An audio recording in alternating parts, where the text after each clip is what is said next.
What up? Welcome back to the channel. I'm J and we are locked in. This is the first recap for episode 1, season 2, book 4 Force. Tommy is back, and let me tell you, this episode I give it an 8 right out the gate. It was exactly what we were asking for. They listened to us, they removed Dahlia, Tommy's back, and he's not playing around. So I'm definitely appreciating the direction that we're going in, and I'm thinking that this season is going to be a good one. Now remember, there's going to be some ups and downs, and we're going to talk about all of the ups and some of the downs in this recap. Now before we jump into this and we break down episode 1, Tommy is back. If you like power content, breakdowns, theories, and predictions, then hit your subscribe button and turn on your notification bell so you get something every time we upload. Now I'm on that road to 50,000 subscribers, so each one of you count. So make sure you hit that like button. If you don't see it at 100 likes right now, hit the like button. Now Tommy is back. He's in Chicago. From what I've been reading, this episode and season is running simultaneously to season 3 of Ghost, meaning we don't know if they're going to show him going to New York or if he's going to be coming back. So just keep that in the back of your head when we're talking about Power this season. But this is the recap for episode 1. Tommy is back, season 2, book 4 Force. We start the episode off with Tommy sitting in the firehouse. Now he's drinking a little bit. He has some tears falling from his eyes, and that's because he's starting to think back on Liliana. Liliana, they had a connection related back to the OG Power, and last season they worked together and they were supposed to be business partners 50-50. But unfortunately, someone took Liliana's life, and for Tommy, this is angering him.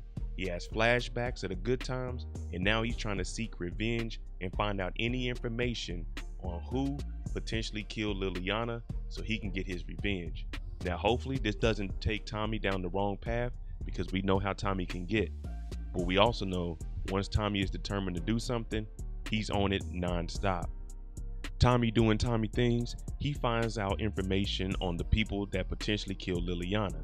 Now when he walks in on one of these Flynn family members' associates, he tells Tommy Walter is going to be at Claudia's place because Walter may have had something to do with Liliana's death, even though we know it was Liliana who got into it with Claudia, and with the setup from Jenard, that's how Liliana was killed. Well, Tommy goes ahead and catches his first body in the first 5 minutes of the episode, looking out for revenge for Liliana. Kate is back. If you remember last season, JP actually called her to try to talk to her. She is JP and Tommy's mother. Well, once she came back, we know that D-Mac was shot. So now she's trying to be a good grandmother. She's making breakfast, crispy bacon, freshly squeezed OJ, and Tommy saying, here, Kate, take this little pack to knock the edge off. Well, Kate's trying to be a good grandmother, and she's telling Tommy, no, I'm clean at this point. I'm not going to do that. I'm taking a different route in life. So Tommy, he's looked and he's shocked, but he's kind of happy that his mom is changing up her ways. Now JP, he wants to help out any way he can, but you remember, he's the one with the recipe to Dahlia. Insert Stacy Marks. Now she's going to be the leader of the Super Troopers. Shout out to my dog Eric for giving us that name for the administrative group. She's talking to the FBI and the DEA, and they're trying to find out any information they can on Tommy Egan, the Flynn family, the cartel with McDowell, everyone in the city doing dirt. The state attorney, she's trying to make sure that they can clean up the streets of Chicago. So right now she's telling everyone, if you see Tommy Egan or whoever this gentleman is, this white guy, go find him and let me know any information you have on him, because we're going to start doing surveillance to clean up these streets. After Tommy gets done running his errands, he meets up at the warehouse with Diamond. And what we're seeing here is a division between CBI, ran by Diamond, and then a new group called Treason, ran by Jenard. And Diamond is letting everyone know, if you're with us, you're with us. If you work with Jenard, you are against us. We don't mess with them. We don't have anything. And this is our new territory.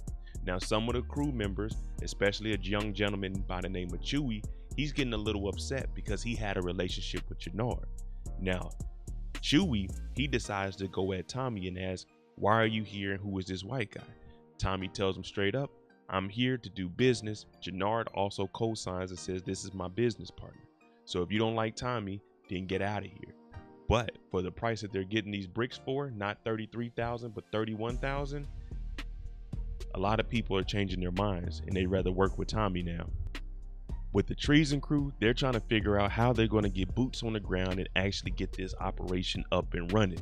Once Jenard got outcasted by his brother Diamond and CBI, he put together his own group. Now, We know that he's getting work from the cartel. The only problem is he's a little short on his money because it ain't moving like it's supposed to, especially with Diamond having half of Chicago up under his control. So Jenard, being who he is, we know he's a tough guy. We know he's not going to back down. He's letting his whole crew know the same thing. It's treason, it's on site. We don't mess with CBI either, in the same storyline. If you're with us, you're with us. If you mess with Diamond, you are against us. So the brothers, they are feuding, but in the streets, no one is safe. It's time for Diamond and Tommy to re-up, and Tommy wants to go to meet the cartel boss, aka McDowell. But Diamond doesn't know if this is a good idea, especially since no one knows who Tommy is. But he also gets a text message, and it basically says, I'm not even built like that, Tommy. That ain't even me, yo. Adrian says, Diamond, I'm not cut out for this life. It's over between the two of us. So that writes her out of the storyline, and now Diamond has to go and meet up with his PO officer. As far as Walter goes, we know he still has lung cancer, and if you remember, the 4 horsemen came from the home country of Dublin. They came over and died. Well, Dublin then sent over some people to recoup some money or try to figure out what the hell happened. And they're basically saying the 4 horsemen came over here and died. Walter, you're gonna have to pay up and explain what happened. But Walter is saying Tommy Egan did this, and he's going to take Tommy out himself. So we're going to start to see a change in Walter this season. He's going to start taking things into his own hands, because if you remember in season 1, he tried to tell his kids, Vic and Claudia, how to run the organization. They did things their own way, and Tommy came in and infiltrated everything. So this season, Walter is starting with his back against the wall, trying to climb himself out of this hole that he was put in because of Timon fucking Egan. Vic, he's just drinking and drinking, thinking about the good times because Gloria is gone. His dad don't really trust him like that. So Vic is really on his own at this moment, but maybe he'll find his way before the end of the season. But in episode 1, he was down and out. Diamond's new PO officer is Tyrone Haynes, and he's way different than Bennigan. This guy Tyrone, it doesn't look like he's playing around, but as Diamond told Tommy earlier, listen, let me work my PO officer and see what his price is, because everyone has a price. But from what we've seen in this scene here, Tyrone isn't going to be playing around. He's already on Diamond for being late to an appointment, and now he's about to administer random drug tests. He's going to be popping up on Diamond, and he doesn't want any excuses. So this is going to be a huge problem from here on. Tommy might have to pay Tyrone a visit to help Diamond out, because now we have Stacy Marks, the feds, the DEA, and this PO officer watching Tommy, Diamond, and CBI. The Flynn family is in shambles. Tommy just tried to assassinate Walter in front of Claudia's building, but he hesitates because it's broad daylight. Now when they get up here, Walter is basically telling the family, we're going to run things my way. But the 2 siblings, they don't agree with that because they've been doing it and they've been getting far behind. So once Walter leaves, the 2 siblings, Claudia and Vic, they come together and they're talking about working with each other. Claudia still has the plan to put Dahlia on the street because she has the scientist. Vic is saying, if I work with you, we have to split this 50-50 because he doesn't want her taking advantage of him. And she's saying, yes, we can do that, 50-50. But all plans have to be ran through both of them. Vic doesn't want Claudia out there in the streets making her own decisions that could potentially mess them up, or making decisions that he doesn't know about that could put him in harm's way. JP has the recipe. JP knows how to cook up Dahlia, but Tommy always looks out for family and he doesn't want them involved in the drug game at all. So he takes JP with him and he tells him that he took out a loan, and this loan was actually for a new bar that he's going to give to JP. Now JP had a bar in the season 1 that used to get shot up. This is a totally different bar, and he's letting JP know, I want you to run this bar, and once D-Mac gets better, they're probably going to put him in a position to run the books here. So yes, you're thinking just like me. This is going to be a money laundering spot where they clean up all the money they make in the streets through the bar, because liquor, you can always mark liquor up and that'll cover up some of the prices of these bricks. The feds are working overtime while Tommy and JP are talking about the bar. Well, the DEA agent, she's outside getting fingerprints off the Mustang to try to figure out who this white guy is, who this ghost is. So Tommy, he's definitely gonna have to be on the lookout, because the feds in force, they're not playing around like any other season of Power we've seen. Jenard is trying to make plays because we know he's behind on the money for the connect. He meets up with Chewy, yes, Chewy from CBI that works with Diamond, the one that called out Tommy. And he's telling him, look, we don't have any issues with each other, but whatever you're getting your bricks for from Diamond, you can get your bricks for 500 less from me. Now, Chewy did do a play and say he could get the bricks for 2,600. That's undercutting everything that Diamond has, and we see that they shake hands. So now he's flipped from CBI and he's in Team Treason with Jenard, and Jenard has a beautiful step back fadeaway 3 for the game winner because he just sealed the deal with Chewy, and now he has more workers on the streets for treason. Once McDowell enters the scene, we see it gets real. McDowell is in the back of his warehouse torturing somebody. Jenard finally shows up because it's time to re-up. The only thing is, Jenard is short on his money. Now we know the cartel boss isn't going to accept this, so Jenard tells him I'll have your money by the end of next week. He tells him no, I want the money by Friday. So now the pressure is on for Jenard to try to accomplish this because we just seen a man being tortured and killed in the back room. So Jenard, is he scared? No. But does he know he has to get to work? Yes. So Jenard, he's about to try to make something shake and do whatever he can to figure a way to meet this deadline. It's time for everyone to re-up, and right after Jenard leaves, Diamond and Tommy shows up. But once they get there, McDowell tells Tommy to go in the back of the warehouse into the house, and he starts asking Diamond questions. Can you trust Tommy? Who is Tommy? But of course, Diamond is going to vouch for him. In the back, we get introduced to Miriam. This is McDowell, the cartel boss's sister. Now Tommy is talking to her and he's asking a few questions, just trying to get a feel of who she is. But of course, she knows anybody that's here and in this back room means that they're doing business with her brother, and she doesn't want anything to do with that. Maria, she lives a normal life. She just has a cartel boss as her brother. Now Diamond tells Tommy straight up, she is off limits. That's McDowell's sister. But you guys know how Tommy is. Devilish grin. Diamond has a partnership with Tommy. Jenard needs to get in the streets to find who can he work with. Well, we get introduced to Shanti the showstopper. She owns a gym. Nice boxer.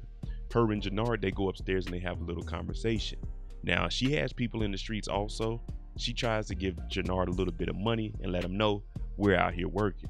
But at this point, Jenard knows he needs to make whatever money he can because he's behind. Now Shanti, she's going to be in his corner, and this is going to be good for Jenard because he's going to need some eyes and ears in the streets, and he's also going to need someone to back him up if things get crazy. Now I don't know how much manpower Shanti has behind her as far as how big her crew is, but they have a love interest between these two, and it looks like this is working out in Jenard's favor. This is Tommy Egan, and what would a Power episode be if Tommy Egan wasn't trying to take over the world? He tells Diamond straight up, we need to get rid of McDowell, no middleman, and we work directly for the cartel.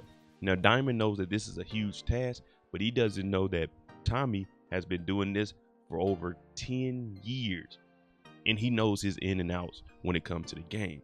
But he also gets a call and finds out that Dahlia is back on the streets, so he calls JP and tells JP to release the recipe online, so this will hurt everything that Claudia has going on with Dahlia. Once word gets back around to Claudia that the recipe for Dahlia is on the streets, she gets very upset. Vic calls and he already told her, run everything by me. But she went out behind his back and started Dahlia up with the scientist. Well, once the recipe was out, there was no reason for the scientist, and Dahlia is now removed from the Force universe, and Claudia, she kills the scientist. D-Mac is trying to tell Uncle Tommy that there's a new way of running things, and it looks like he's on TikTok. But on TikTok, there's symbols and codes on there saying that someone's the snowman on 84th Street, the northeast corner, dancing. So D-Mac is telling Uncle Tommy, let me work this for you, and we can get the word out there that we got work.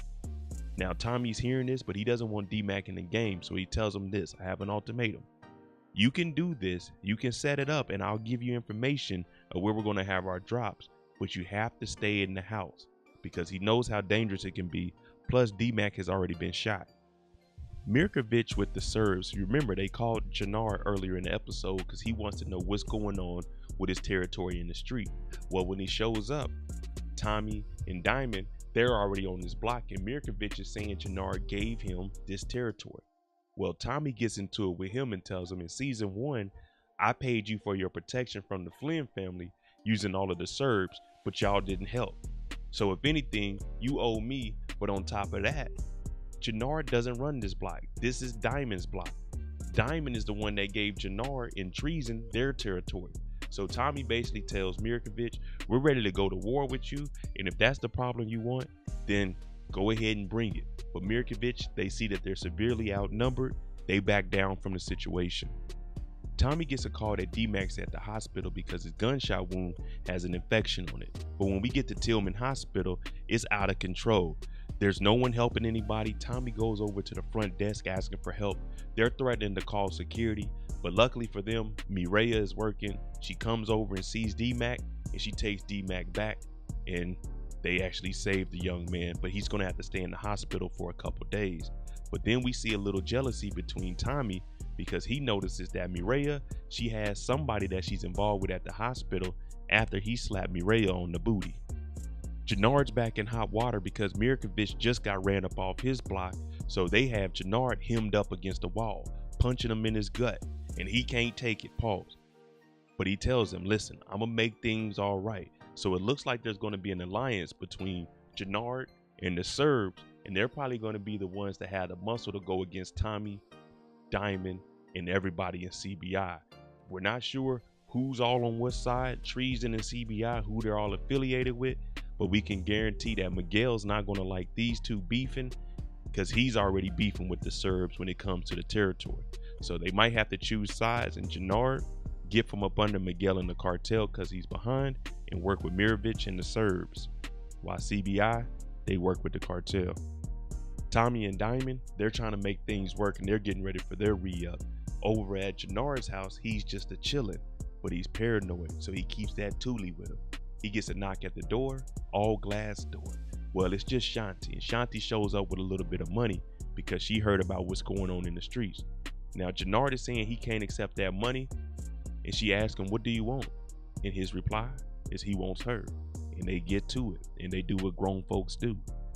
We start to find out that Walter is actually behind on the books. He owes some money, and they're losing money fast, and that's because there's no work on the streets. We just seen the Flynn siblings, them get into it after they made a 50-50 deal. So for Walter, he's telling Paulie, I'm gonna figure this out. Don't even worry about it. This is on me, and I'm gonna make it happen. But we all know that that means Walter is upset, and he's gonna figure out one way or another to get from up under this debt. Stacy Marks gets the fingerprints back from the feds, and they tell her that it's Tommy Egan. But Tommy Egan is dead in New York City. So what she's saying is put out a task force. We're gonna figure out who this Tommy character is because he's linked with the cartel, he's linked with the Flynn family, he's linked with the Serbs, so he's the linchpin. And what I'm thinking that Stacy Marks is gonna do is just bring Tommy in for some questioning and just see what he knows. Hopefully Tommy doesn't talk, which we know he won't talk, but they're gonna be watching him, and that's gonna be an easy way to start connecting the dots on who the major players are in the city and how they can bring them down. The young gentleman Chewy that asks who is this white guy, well, he doesn't make it past the episode. Remember, he flipped and he joined treason from up under CBI, went behind their back. Diamond told Tommy, and well, this little Chewy situation, Tommy came and took care of it right in front of the Stop the Violence. Tommy is a bad man. Tommy is a bad man. There you go, the recap for episode 1 of Power. Book 4 of 4, season 2. Tommy is back. Let me know what you think about this episode. I gave this episode an 8. I'm really ready to see how this season plays out. So make sure you tune in tonight, 8 p.m. Eastern, for the live after show discussion where I break down each individual character and we talk about their storylines. Make sure you hit that subscribe button and definitely hit that like button if it isn't at 100 likes. I'm on the road to 50,000 subscribers, so each subscriber counts, and I appreciate you. I'm J. I'll see you tonight, 8 p.m. Eastern, for the live after show discussion. Thanks for watching. I'm out.